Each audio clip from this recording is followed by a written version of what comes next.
Buenas noches, bienvenidos al banquillo, gracias por estar con nosotros. Hoy vamos a revisar la situación actual de la educación en nuestro país, que se proyecta para este año que está entrando ya en la etapa final. El tema de la infraestructura escolar, temas relacionados con las mejoras salariales para los docentes. Y ojo, no solo los activos, hay que acordarse de quienes fueron clave en el proceso de enseñanza de muchos que incluso hoy son funcionarios que los han olvidado, los maestros jubilados. Todos estos temas los desarrollamos en este espacio que nos permitirá conocer muchas interioridades de lo que está pasando en esta área fundamental para el desarrollo de los países. Ministro Daniel Esponda, ¿qué tal está? Buenas noches, bienvenido. Buenas noches, Chendo, a todos los televidentes de este bonito programa, agradecerles por el espacio y bueno, siempre es un gusto discutir los temas de educación en nuestro país, un apasionado siempre de la educación. Bueno, iniciamos con las asignaciones presupuestarias. ¿Cómo están de cara a este cierre de año con mucha inversión en infraestructura? Más allá de que el presupuesto de educación, que es el más elevado, claro. ¿Son cuántos millones en el 2023? Para el 2023 van a ser alrededor de unos 42.000 millones de lempiras aproximadamente. Este ha sido el presupuesto más grande que se ha tenido en la historia del sector de educación. Y bueno, ahí hay una discusión importante, ¿no? Siempre se pregunta cuánto es de inversión y cuánto es para pago de salarios. Y yo creo que eso es un elemento importantísimo que hay que discutir, Chendo, porque escuchamos casi como estribillo que la gente dice la mejor inversión de la vida es la educación. Pero cuando hablamos de pago de salarios de docentes, la gente no lo ve como inversión. Sí, es decir, aquí estamos hablando que en el manual de puestos y salarios se va el 97% y queda una cantidad que si proyectamos ese número, 500 y fracción de millones de lempiras frente a lo que se paga, no se toma como tal, pero debemos decir que sí es inversión. Claro.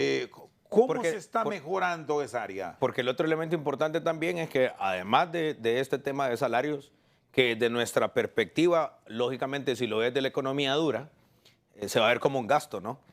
Pero pagar docentes para atender a casi 2 millones de estudiantes y formarlos para que se integren a la vida económicamente activa, sin duda que eso es inversión. En infraestructura este año, ¿cómo van a cerrar y cuántas aulas o escuelas en su totalidad se han logrado rehabilitar de una forma digna? Bueno, nosotros el año pasado reparamos una velocidad promedio junto al Fondo Hondureño de Inversión Social, la Cooperación Internacional y algunas organizaciones no gubernamentales nacionales, invertimos y reparamos alrededor de 1.003 centros educativos que vienen siendo más o menos en promedio como 3 escuelas por día.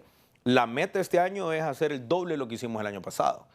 Hay un elemento importantísimo, la Presidenta de la República ha agregado adicionalmente 1.000 millones de lempiras para este año y 1.000 millones para el próximo año para ejecutarlo a través de las corporaciones municipales. Si en promedio cada corporación municipal va a tener, sin importar el partido político, eso es importante rescatarlo, Chendo, se va a entregar alrededor de 3.3 millones este año y 3.3 millones para el próximo año a cada corporación municipal y aspiramos nosotros que este año podamos reparar junto a las corporaciones municipales adicional a lo que va a ser el Fondo Hondureño de Inversión Social y la Secretaría de Educación, alrededor de unas 600 escuelas. Y ahora con estos procesos, Daniel, que les ha permitido variar a ustedes, ¿se están involucrando como tal las autoridades educativas? Es decir, cuando una alcaldía decide que se va a mejorar determinada escuela, ¿ustedes tienen participación o esta es una decisión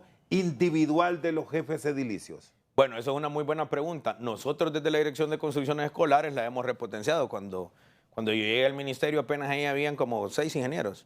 Hoy tenemos un equipo que casi llega al centenar de personas por la cantidad de escuelas destruidas que habían. Recuerden que nosotros debíamos de reparar un poco más de 12.000 y hoy tenemos que reparar un poquito más de 10.900 escuelas.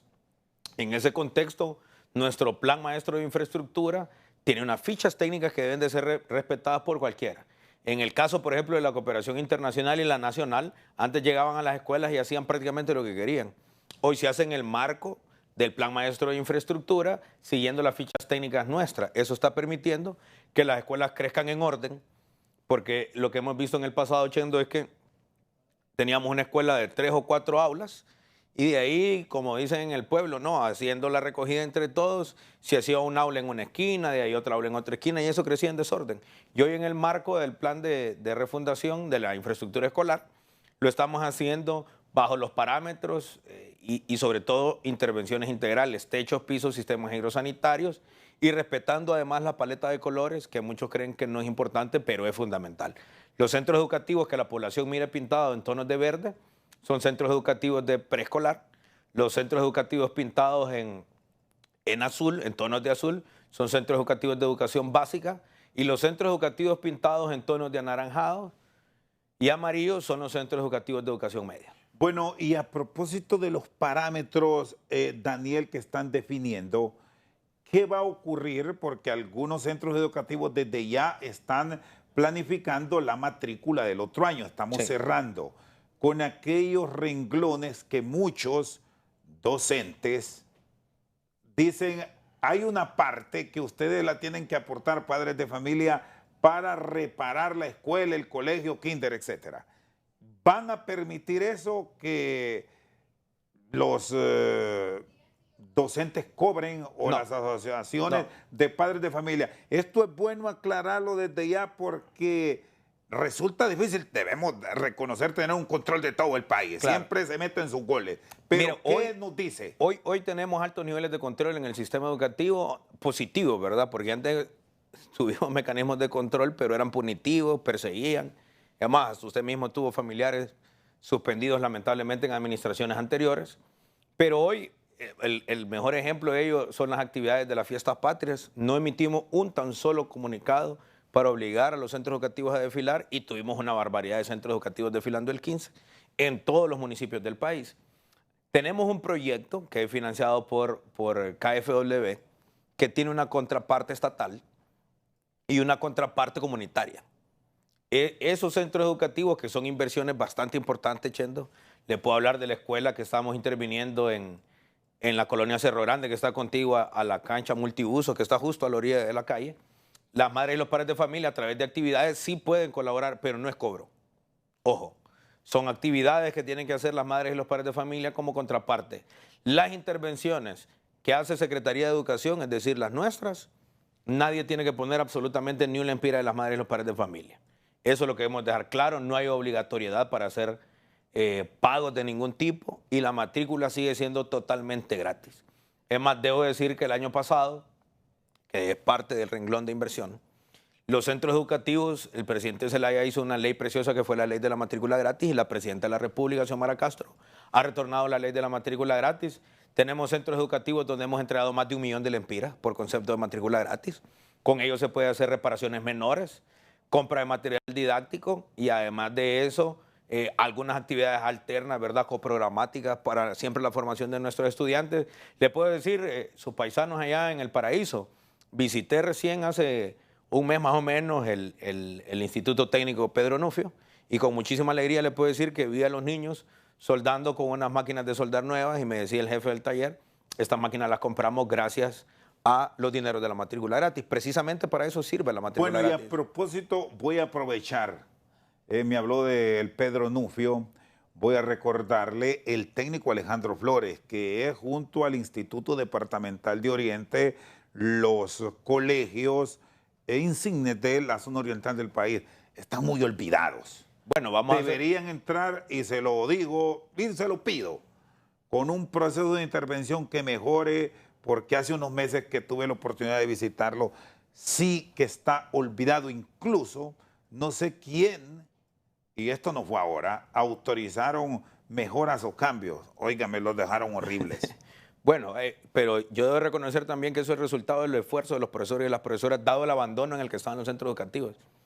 Pero le propongo en la priorización que estamos haciendo para el año lectivo 2024, nosotros estamos identificando esos centros educativos que son importantes, sobre todo porque entregan habilidades para que los jóvenes se integren a la vida económicamente activa. Hagamos un programa al banquillo.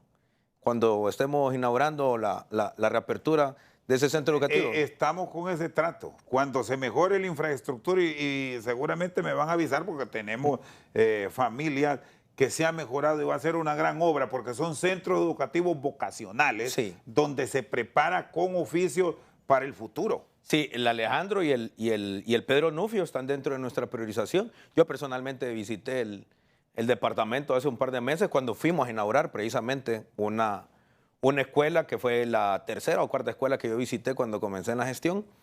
Y bueno, por darle un ejemplo, el taller de estructuras metálicas y el taller de madera, en realidad dividieron, así como dice usted, no tan bien. Y junto atrás del taller vamos a dividir el taller de metales y el taller de madera. Y bueno, y usted que es maestro de técnico sabe que perfectamente si se planifica, si se estructura bien, se puede aprovechar incluso hasta esa mano de obra ya de los últimos años que va certificada para bajar los costos. Y ahí está también ese elemento adicional que puede ser fundamental para mejorar, ojo, no solo la estructura de estos colegios que mencionamos. Aquí en Tegucigalpa podemos mencionar el técnico Honduras, el técnico Bográn, Luis Bográn, el Saúl Zelaya. El Saúl Zelaya, y esto pasa casi en todo el territorio nacional, en el occidente, en el norte, claro, en el sur. Esa es la lógica del presupuesto adicional de los 2.000 millones de lempiras que la presidenta ha colocado en las corporaciones municipales, porque desde luego la ley de contratación del Estado es una cosa siendo espantosa y horrorosa. Realmente difícil. Bueno, por cierto, ¿cómo quedó la reforma? Porque se está trabajando. No solo educación, sino diferentes áreas de la administración pública han dicho, señores, esto hay que reformarlo. Bueno, ese es un gran reto para los diputados que ya hoy cumplen 44 días de estar de vacaciones y van para China y van para los Estados Unidos y siguen las vacaciones. Que se comprometan, aquí hay un gran reto, a reformar esa ley de la administración pública. Ahí hay trámites que duran meses, no días ni semanas, meses. Más de medio año. Por ejemplo, se ve el tiempo. Una licitación de la Secretaría de Educación, nosotros somos supremamente cuidadosos con las licitaciones de infraestructura y de mobiliario, porque ese trámite normalmente, Chendo, se demora unos 6 meses, haciéndolo impecablemente y rápido. Si usted ese proceso lo declara por fracasado, tiene que volver a comenzar y se le fue el año fiscal. Un año.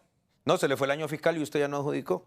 Yo por eso con los equipos de construcciones escolares vivo muy pendiente con el equipo de adquisiciones también de la Secretaría de Educación para que todos los procesos de licitación salgan perfectos, porque si no, entonces seríamos incapaces de ejecutar. Es más, se ha levantado una campaña muy fuerte que no hemos podido ejecutar. El año pasado nosotros ejecutamos el 98.7% de nuestro presupuesto. Prácticamente lo ejecutamos por completo todo el presupuesto, tenemos una muy buena ejecución. Le debo contar que en el programa que tenemos del financiamiento de primera infancia del Banco Mundial lo encontramos prácticamente en el 2.7% de ejecución y esos financiamientos tienen una cuota que es como un premio por tener buena ejecución. Nosotros ya alcanzamos ese primer premio, los de LI, y el próximo año vamos a recibir alrededor de unos 5 millones de dólares en equipos para preescolar. En realidad son juguetes. Nuestros kinder y los primeros grados del Sistema Educativo Nacional no tienen juguetes lúdicos. Y gracias a la buena ejecución de los equipos de la Secretaría de Educación, el próximo año, ya espero yo que en el primer trimestre del año podamos entregar juguetes lúdicos para todos los preescolares del país. Y eso va a ser una cosa muy linda, que es gracias a los procesos de ejecución, que también son súper engorrosos. Necesitamos una ley de contratación del Estado que sea más flexible, lógicamente que tenga mucha observancia para que no se vaya a incurrir en abusos, pero la ley actual que tenemos es demasiado burocrática y no permite realmente o dificulta muchísimo la ejecución presupuestaria. El secretario de Estado en el despacho de Educación, Daniel Esponda, está con nosotros al banquillo. Pausa, ya regresamos. Seguimos al banquillo, está con nosotros el profesor Daniel Esponda.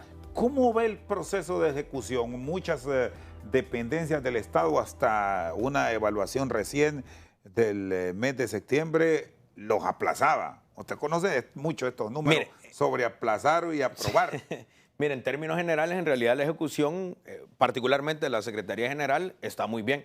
Primero partamos del dato que más del 90 y pico % es pago de salarios.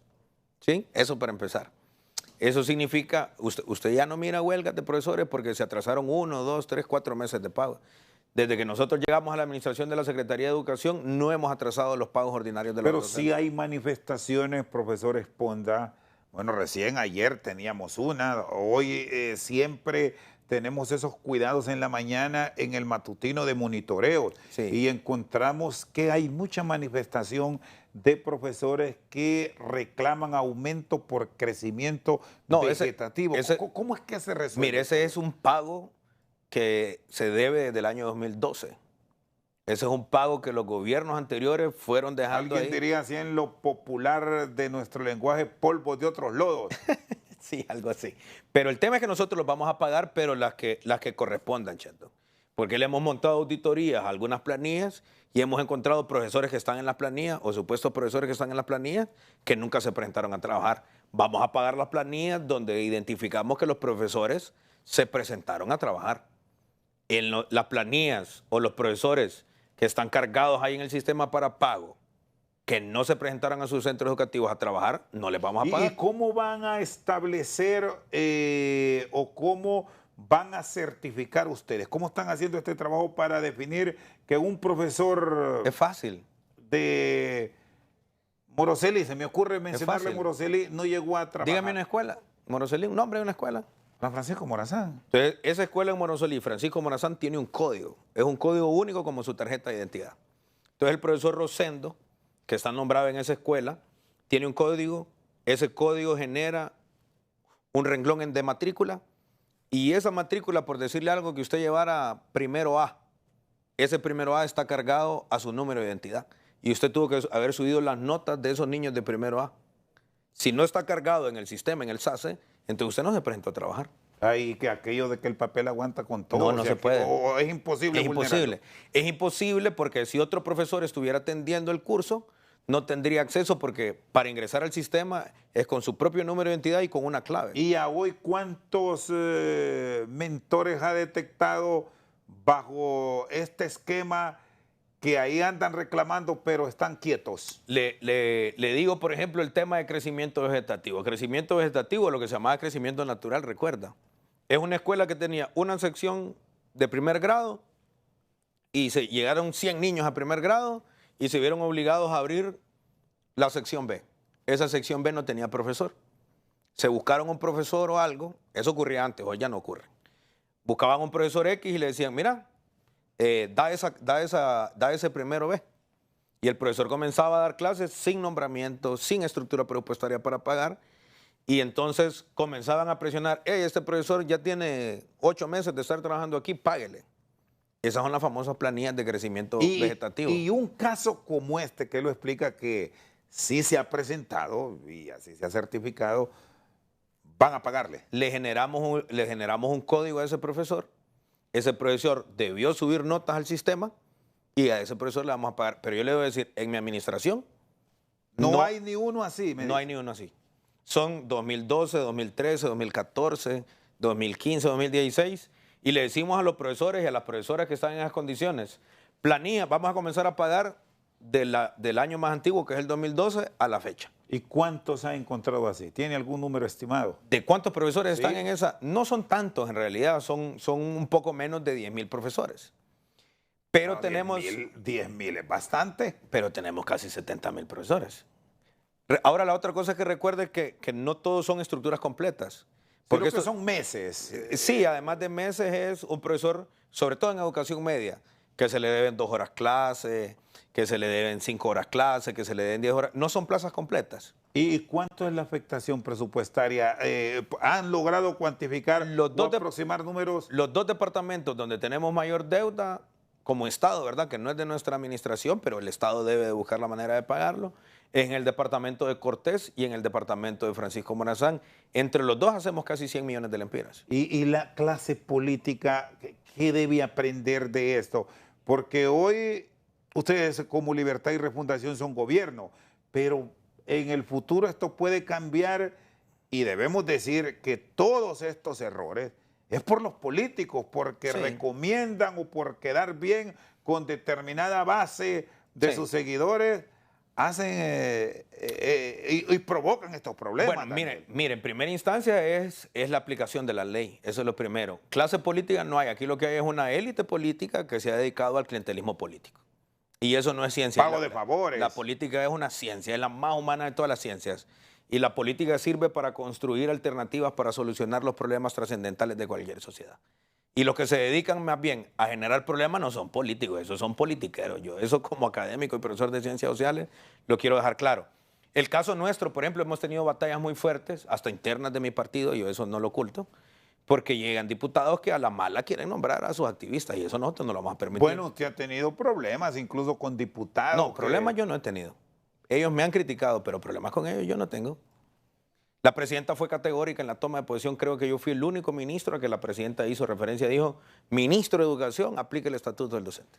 Y siguen llegando, a pesar de todas estas advertencias, recomendaciones y peticiones, profesor Esponda, de que identifican esto justamente lo que planteábamos, que hay un centro educativo que tal vez falta un maestro, o mire, sobre que porque se está jubilando uno ya, bueno, ni siquiera ha metido los papeles, pero ya lo tienen en la mira, ahí va a estar esa plaza, ahí vamos nosotros. Mire, he tenido peticiones de diputados de todos los partidos, le voy a decir, de todos. Cuando le digo todos... Sí, estamos hablando que le piden rojos, azules, todos, rojos y negros, todos, pálidos. todos. ¿Quién es el que más pide? Fíjese que en términos generales... hay muchísimos del Partido Nacional que mandan diciendo que me dijo el diputado tal que usted me iba a resolver. Y lógicamente de mi partido también, que hay una mayor vinculación.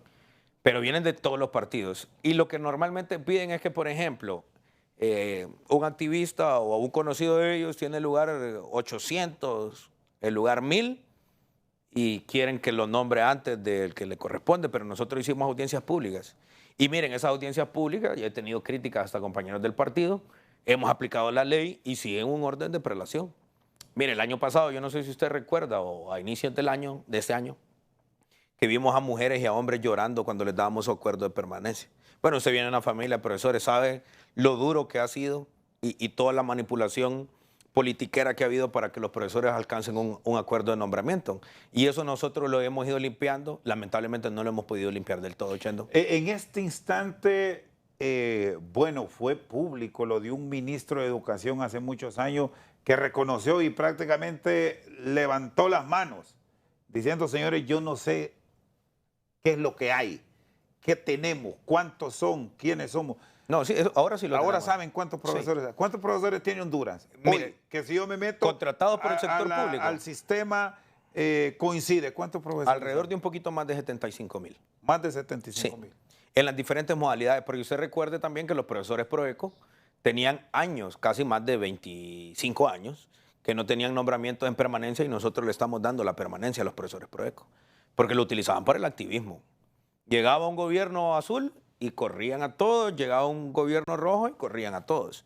¿Y ustedes ahora que llegaron metieron o qué? No, los nombramos en permanencia, a los que estaban, a los que cumplen los requisitos. Ese es otro punto, porque se hizo piñata. En el pasado se hizo piñata y encontramos muchos profesores que no tenían título de licenciatura, encontramos títulos falsos, encontramos certificaciones de estudio falsas y eso los hicimos a un lado. Y por eso las molestias. Mira, Chendo, yo hoy que estoy aquí en la administración pública, y usted me conoce desde que yo era directivo magisterial, yo tuve discrepancias hasta con mis propios compañeros del gremio precisamente por este tema. Yo mientras fui dirigente magisterial nunca estuve en una junta departamental de selección precisamente por esos problemas. Y dimos batallas y hemos ganado algunas batallas importantes, sobre todo en este tema de nombramiento de personal. Y yo se lo dije a los secretarios departamentales y a los directores departamentales cuando asumieron. Si alguno de ustedes comete un ilícito, lo que vamos a hacer es que vamos a agarrar el expediente y lo vamos a dejar al Ministerio Público. Y tenemos denuncias en algunas direcciones departamentales que ya trascienden lo administrativo. Falsificación de constancias de concurso, por ejemplo. Por eso fue que incendiaron la dirección departamental de aquí de Francisco Morazán. Ojo, no estoy diciendo que lo ha hecho el director departamental, ni el secretario, pero hay una mano peluda ahí. Y eso ya trasciende. Y la mano peluda está dentro, ¿verdad? Por supuesto. No es cuestión de que mandaron drones o una bomba molotov. No, pero ese expediente ya está. Lo quemó entonces. Alguien de los que está allá adentro. Incendió esa evidencia, claro. Un empleado de la Secretaría de Educación. Sí, Y eso ya trasciende lo administrativo, eso ya está en el Ministerio Público. Nosotros, los equipos de la Secretaría de Educación, interpusieron las denuncias respectivas porque se debe llegar hasta el fondo. Porque mire, Chendo, aquí hay que dar ejemplos a leccionadores para que no se sigan cometiendo esos errores. Y se lo digo a los compañeros y a las compañeras.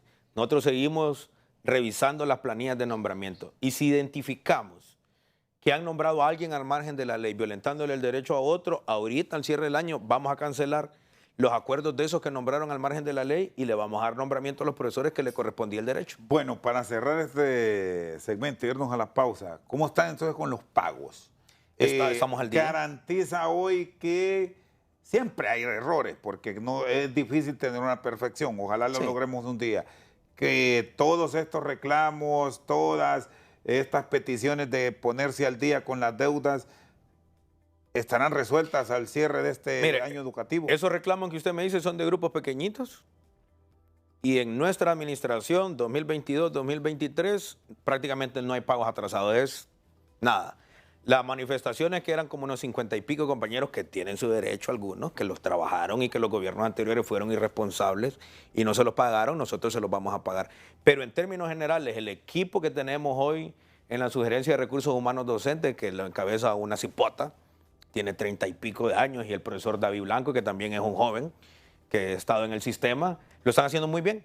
Yo desde que llegué, esos son de los equipos que más han sufrido conmigo, porque hay jornadas, por ejemplo, en la semana esta de receso que tuvimos, la semana morazánica, esos equipos de planillas trabajaron toda la semana. Por cierto, en esta semana de receso en Roatán, en Islas de la Bahía, se trabajó. Habían quedado que iban a trabajar, pero lo que encontramos en unas escuelas es que los alumnos dijeron no fue culpa de nosotros que no dieran clases y se fueron. Y al final no dieron clases. El reporte que nosotros tenemos y levantamiento de evidencia es que la mayoría de las escuelas trabajan igual, en gracias a Dios. Y le debo advertir que van a trabajar hasta el 15 de diciembre. ¿Y qué pasa si el 30 de diciembre se cierra? El 30 de noviembre. Perdón, el 30 de noviembre. 30 de noviembre se cierra el año educativo. Y ya se entregan notas y todo. Miren, pero se dice que en Islas de la Bahía, gracias a Dios, van a trabajar hasta el 15. Sí.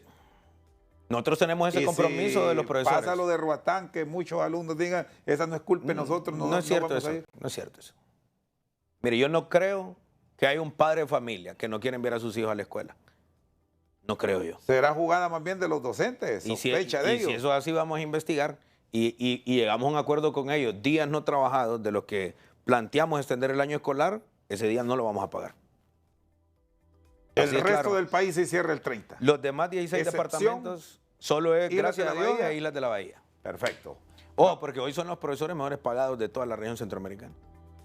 Porque la presidenta este año dio un incremento salarial bastante importante para el magisterio, sin salir un tan solo día a la calle. Aumentamos el valor de la hora clase, aumentamos la antigüedad en el sistema, que son quinquenios y trienios, aumentamos calificación académica y aumentamos el zonaje. Es más, el zonaje se está pagando el 100%. Para estos dos departamentos. Para esos dos departamentos. ¿Cuánto gana un profesor de educación media recién entrando al sistema? Sin ningún quinquenio. En Puerto Lempira, por decirlo. No, en Puerto Lempira. En el sistema normal, digamos, alrededor de unos 17,000 lempiras, y los profesores de Gracias a Dios y las de la Bahía, los que tienen zonaje, andan casi en los 27. ¿De educación? De cualquiera de los niveles, siempre y cuando tengan las 36 horas. Perfecto. Sin deducciones, ¿cierto? De acuerdo. Bueno, pausa, ya volvemos. Nosotros tenemos un montón de puestos laborales en el país que no los prepara el sistema educativo. ¿Qué es lo que está? Seguimos al banquillo con el secretario de Estado en el despacho de Educación, Daniel Esponda. ¿Cuántos profesores dentro de su gestión se han incorporado al sistema? Nuevos, plazas nuevos.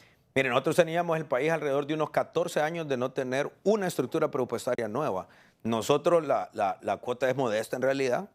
Llegamos casi a los 2,000 profesores nuevos en las diferentes modalidades, tanto en Proeco como en el sistema de servicio de la Secretaría de Educación administrado por el Estatuto del Docente.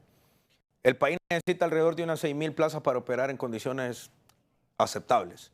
Y para trabajar en condiciones óptimas necesitamos casi unos 10,000 profesores. ¿Cómo están manejando lo de las licencias? Que esto fue otro grave problema en el sistema educativo, porque incluso aquí hubo docentes que estaban nombrados en el país, pero no estaban aquí. Con la pandemia se experimentó mucho eso, incluso se fueron para el extranjero y operaban como docentes en Honduras, se han ido corrigiendo. Sí, yo le debo decir que le hemos ahorrado al Estado de Honduras casi 1.000 millones de lempiras por concepto de licencias con goce de sueldo por asuntos de salud. ¿Cuándo se aplica una licencia con goce de sueldo ahora? Porque si hay excepciones. El estatuto establece tres grandes campos, digamos. Una es el tema de salud, que lo debe refrendar donde corresponde el Seguro Social, que hemos identificado corrupción ahí.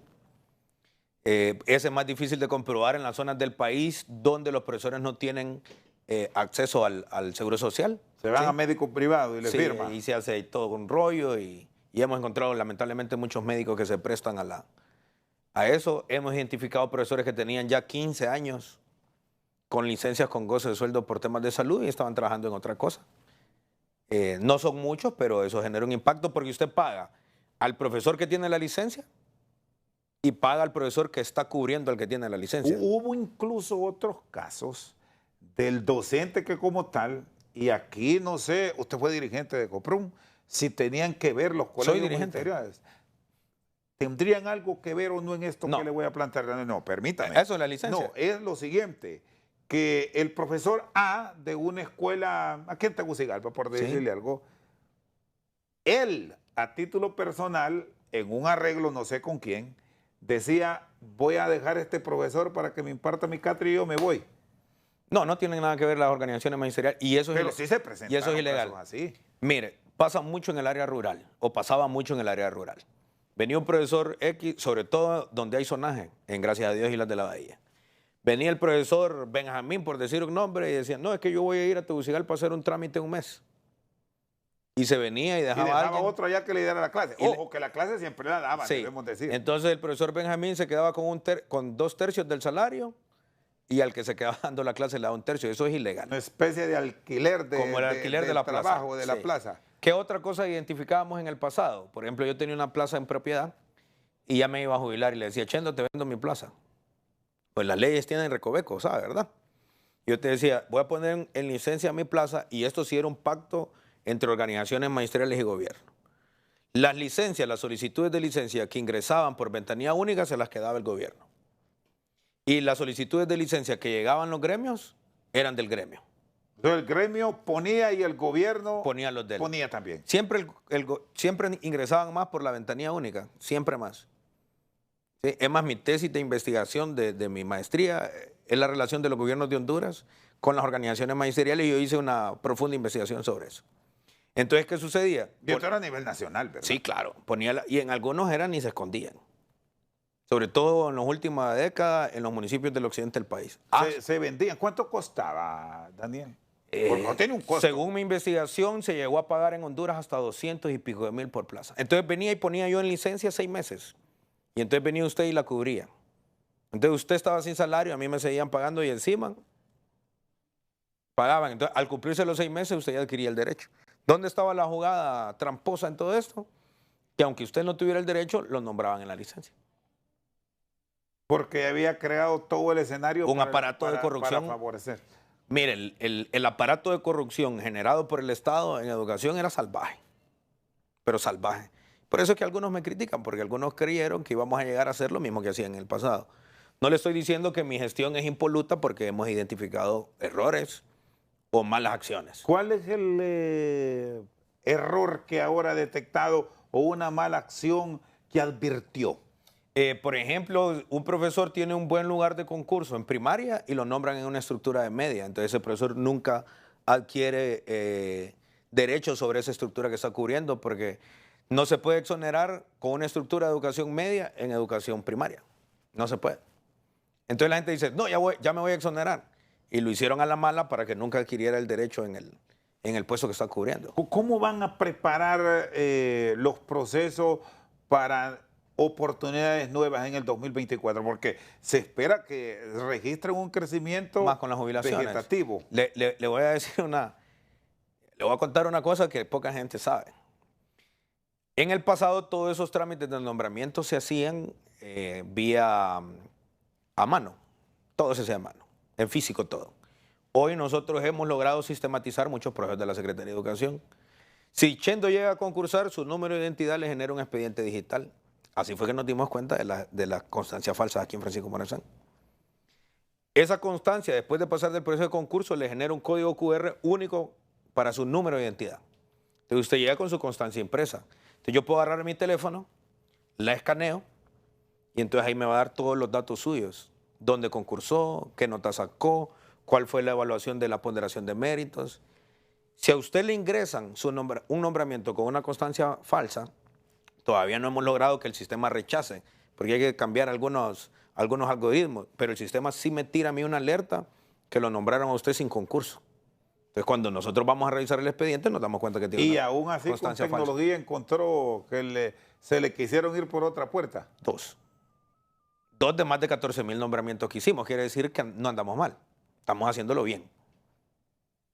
Ahora, Y le puedo decir que esos 14.000 nombramientos antes, todos eran pandos. Ahora, vamos a otro elemento dentro de estos procesos, porque muchos para optar a los puestos nuevos tienen que ir a concursar, a hacer Todos examen. tienen que concursar.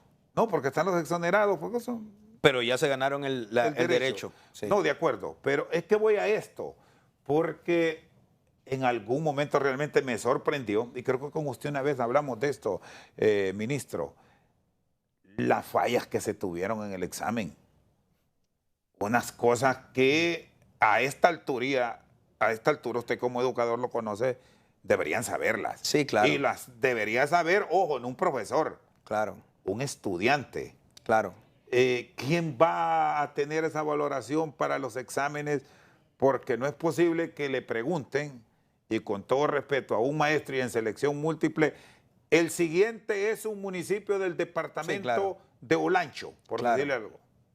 Ahora, Ahí mire, salen ahí encerrando que un departamento de Olancho es... sí, ¿o cuántos colores tiene la bandera? Que es Joropolí. ¿Cuántos colores tiene la bandera, por ejemplo? Que fue una pregunta que salió en el examen anterior. Sí, que bueno, ahí les echaron, por cierto, Sí. culpa a ustedes porque se prestó a mucha interpretación. ¿Cuántos colores No, tiene la bandera? ¿Cuántos tiene? Solo tiene dos. Dos, ¿verdad? Tiene Pero tres muchos tres fallaron franjas. porque ahí en la selección múltiple, pero bueno. Pero es que decía sabe que, tenía tres. Los profesores cuando redactamos reactivos, que es el concepto correcto, o las preguntas que decimos normalmente en lenguaje coloquial, agregamos distractores.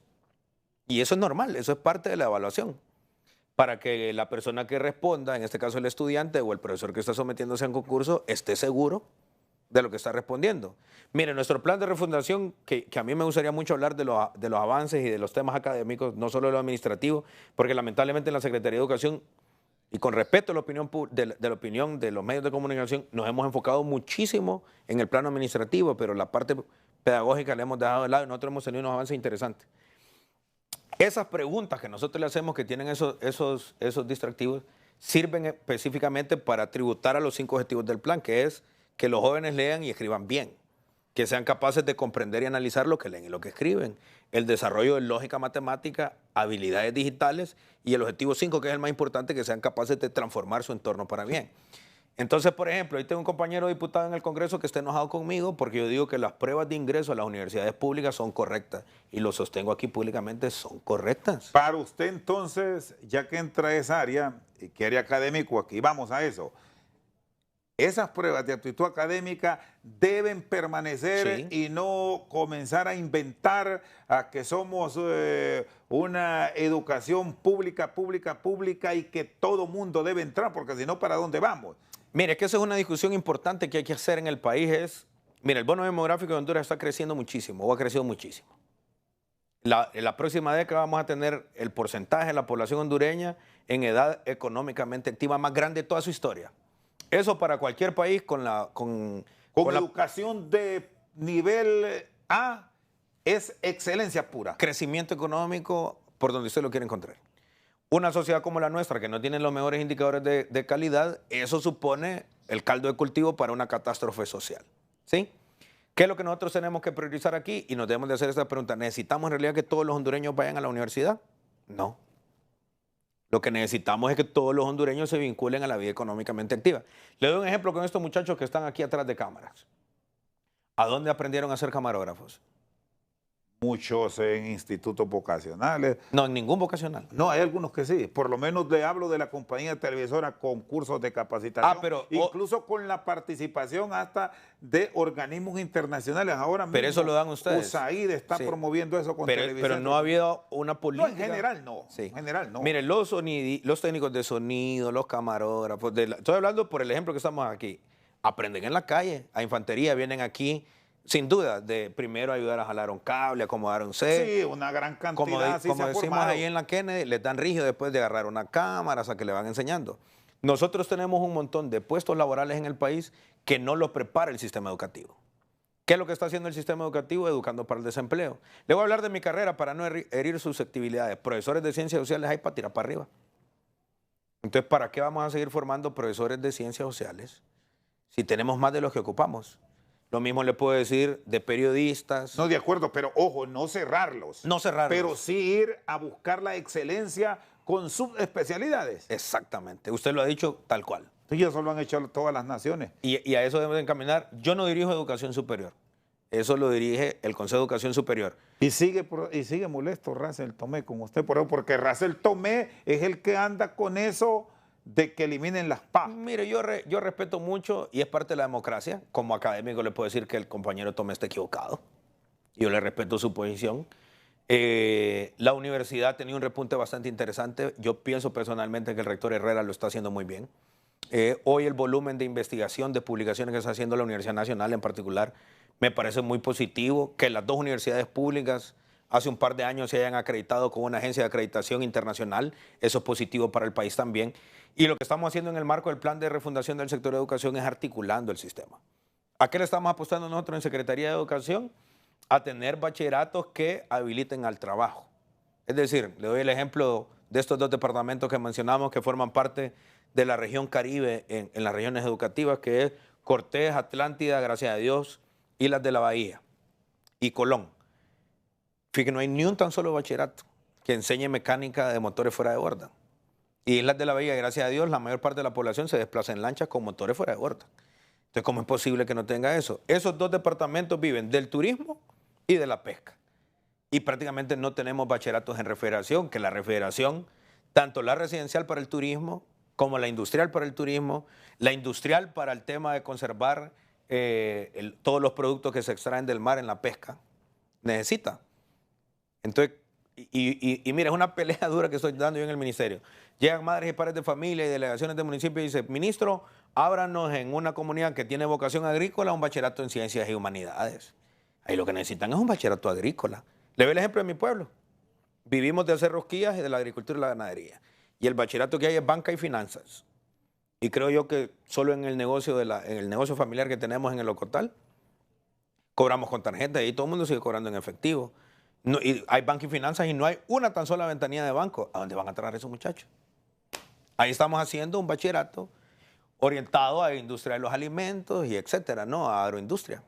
Muy bien, Daniel Esponda, secretario de Educación con nosotros al banquillo, ya volvemos. Bueno, punto sobre la mesa, el tema de los jubilados, que lo prometimos para los docentes, unos que ya salieron y otros que están por irse. ¿Cómo está esta situación de ellos? La reforma, la ley del IMPREMA. Primero no es una reforma, es una ley nueva. Mire, Cambio total. Sí, yo lo que quiero decir primero, Chendo, es que aquí hay un tipo de manipulación de dos sectores. El sector político vernáculo, ¿sí? Me refiero al Partido Nacional, activistas del Partido Nacional en Educación.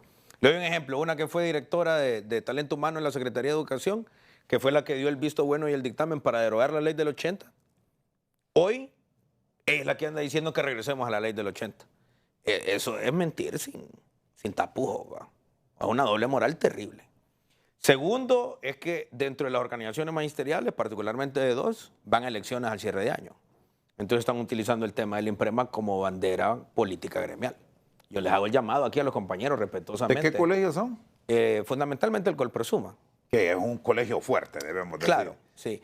Esa reforma, la nueva ley se construyó con las 6 organizaciones magisteriales. No es un trabajo nuevo, es un trabajo que hemos venido haciendo desde hace tiempo. Hasta yo participé cuando era directivo magisterial. Se trabajó con la representación de los colegios privados, ahí estuvo el profesor Carlos Héctor Savillón, por decirle algo, y la representación de los jubilados y los pensionados. Yo tengo más de 10 años de trabajar ese tema de la ley del IMPREMA. Y esta ley del IMPREMA, por mucho, es mejor que la del 80 y es 10.000 veces mejor que la que... Grandes debates alrededor de la edad, Sí. para quienes se van a retirar. Escuchamos con frecuencia que a los 55, que a los 59. Bueno, ahí están. La propuesta como tal... Hay un menú. ¿Cómo queda? Sí, hay un menú, Chendo. Mire, primero es que hay unas cosas de la ley del 80 que nadie las dice o nadie las decía. Yo cuando era directivo las decía. Es cierto, la ley del 80 permitía jubilarse a 10 años de servicio y 50 años de edad, pero con el 40% del valor nominal del salario que devengaba cuando se jubiló, cuando estaba trabajando activo. Entonces casi nadie se iba a los 50. Casi nadie se iba a los 50. La cantidad de jubilación era poca. Ahora, ¿cómo va la propuesta? Que debemos decir que deberá concertarse en un congreso que es un despelote. Claro, por supuesto. Ahora, el otro tema es el siguiente, Chendo. Nos jubilábamos a los 50 años de edad, pero no podíamos ganar más del 80% del salario nominal que percibíamos cuando estábamos activos. Tenía un techo. Nadie se iba con más del 80%. Esta nueva propuesta tiene algunas condiciones donde los profesores vamos a escoger las condiciones bajo las cuales nos vamos a retirar, porque se lo digo. Yo mismo tengo intereses ahí porque yo me voy a jubilar en el IMPREMA. Pero no con el sueldo de ministro, ¿verdad? No, no con el sueldo de ministro. Número uno es ponerle techo para que no hayan abusos. Eso es una cosa. Porque en algún sector, sobre todo en el privado, habían directores de centro que se ponían de directores de centro con salarios estratosféricos. Sí, hay una aportaban famosa jubilación de un 100 y pico docente de más de 100.000 empiras. Sí, claro. Y no ahora, ¿verdad? No, Sino no, que tiempo atrás que 100.000 empiras eran más de $8.000, si lo queremos ver en dólares. Ahora 100.000 empiras son Sí. 4.000 y un poco más de dólares. Exacto. Entonces, por ejemplo, la edad mínima 55, pero dependiendo de lo que usted decida, poder aportar un poco más o postergar, y los años de postergación tienen un premio, pero un premio considerable. Es decir, que los profesores vamos a poder aspirar a jubilarnos con el mismo salario nominal dependiendo de cuánto posterguemos. Eso va a depender de eso. Ahora, ¿cuál era uno de los problemas de la ley del 2011, Chendo? Que no te daba opción a escoger. O te jubilabas a los 65 o te jubilabas a los 65. No había alternativa. Y para aspirar a tener el 90% del salario nominal, había que postergar los 5 años más, es decir, prácticamente irse a los 70 años. Es decir, ahora hay opciones que deberán discutirse, esperamos, que vuelvan a sesión en el Congreso. Y el gobierno, el Estado va a aumentar su valor de la aportación.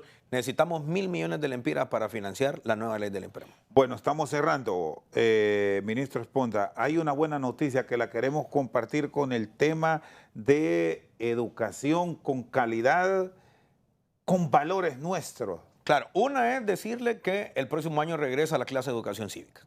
Eso para nosotros es muy importante. Moral y cívica. Moral y cívica. En la primaria y en educación media. La segunda es que en el contexto de todo el plan de digitalización que estamos haciendo, este año la Banda de los Supremos Poderes cumple 127 años y nunca se había grabado un disco de estudio. Y le puedo mostrar aquí una aplicación. Aquí lo tenemos. Para teléfono inteligente, correcto. Que tenemos ahí el Himnario Cívico Escolar, que es una producción 100% entre Secretaría de Educación y Secretaría de Cultura con la ministra Narela. Y usted puede ver ahí todos los himnos y diferentes versiones. Por ejemplo, el himno nacional de Honduras, orquesta y sinfónica, el himno nacional de Honduras, banda marcial, el himno nacional de Honduras, coro y piano, coro y banda, etcétera, ¿no? Además, el himno alpino, el himno al Empira, el himno al Maestro, el himno a Morazán, etcétera, etcétera, ¿no? Hoy, desde esta aplicación de manera gratuita, solo necesita descargar Spotify y las otras plataformas. Los profesores, las profesoras, las madres y los padres de familia van a poder descargar ahí y escuchar, ¿verdad? Es más, pueden andar en el carro, que vamos a aprovechar para poner. Y la calidad de la grabación es espectacular. Este es el himno a Morazán, ¿va? Sí. Entonces, hoy los profesores ya, miren, estos signos se grabaron en la década del 50. Todavía se escuchaba el de cuando hacía una revolución completa del long play. Hoy la calidad de la grabación, sobre todo la letra y todo, es de altísima calidad y le damos la primicia, lo estamos lanzando el día de hoy. Así que decirle a todos nuestros profesores, a nuestras profesoras, a las madres y los padres de familia y a nuestros niños que ingresen a las plataformas de música digital, en Spotify particularmente, búsquenlo, el Himnario Cívico Escolar. Ministro Esponda, gracias. Y hoy justamente ha jugado la selección de Honduras con Cuba. Viene fútbol a fondo con nuestros amigos de deportes. Un fuerte abrazo para Juan Carlos Pineda, que tiene junto a su equipo deportivo todos los detalles de lo que ha pasado en Santo Domingo, donde hoy ha jugado Honduras frente a Cuba. Nos ha acompañado el ministro Daniel Esponde esta noche aquí en el banquillo. Ya viene fútbol a fondo. Buenas noches.